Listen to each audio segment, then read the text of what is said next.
Yep. I wouldn't want to fix my stuff just for liability's sake, Yeah. because somebody's life is on the line if something fails Yeah. catastrophically, whether it's your employee or somebody else on the road. Personally, I do most of mine, but once you start getting into my axle broke or my transmission failed, it definitely comes down to a time management thing too. I think Joe and Justin could say that we all could probably figure out how to do all of our repairs and all of our maintenance, but at the end of the day, sometimes you need to run your business while somebody else is fixing it.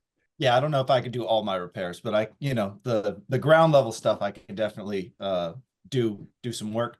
Yeah, I mean, for the most part, I don't have any real crazy maintenance because the hydraulic system is a closed system. So outside of like a line blew, you need to get that fixed. The hydraulics, I don't really have to touch until something actually fails. And then everything else is just making sure I don't have flat tires and making sure any metal to metal is getting greased all the time, so I don't have anything that's overheating and messing up. Most trailer maintenance is relatively basic. If you're a little bit knowledgeable or willing to learn and have a handful of tools, most of the stuff you can do yourself. I do almost none of mine, and the reason for that is I want like pretty much everything in my business to be kind of like systematized, and I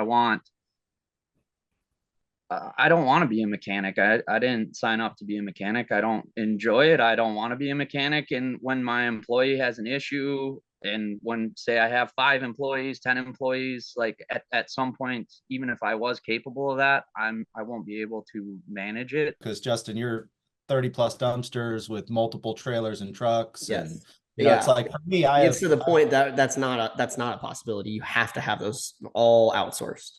Yep. I wouldn't want to fix my stuff just for liability's sake, Yeah. because somebody's life is on the line if something fails Yeah. catastrophically, whether it's your employee or somebody else on the road. So what about the bins themselves? We were talking about the trucks and some of the equipment. What about the bins themselves and maintenance, or what does that look like? I think Justin and I could talk about the maintenance because once the winter rolls around, Joe gets the benefit of never having to worry about that. I think my first 3 OG bins, all the rollers were locked up. And it became a thing that when we just had those, we just had to learn how to drop them differently because you've just replaced the rollers and they'll lock up the next year.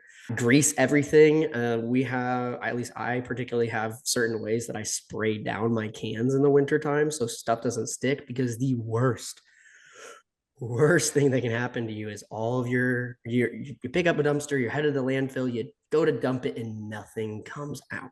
Yeah, for me, it's much more simplistic. I don't really have to deal with winter. So that is if we circle back to the dump trailer versus roll off, that is the huge blessing that roll offs give you is outside of a few occasional broken Zerk fittings you might have to replace.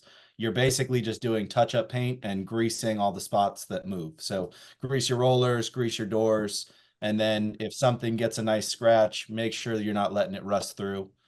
Just clean that off, hit it with a little bit of paint, and then you're back to the races.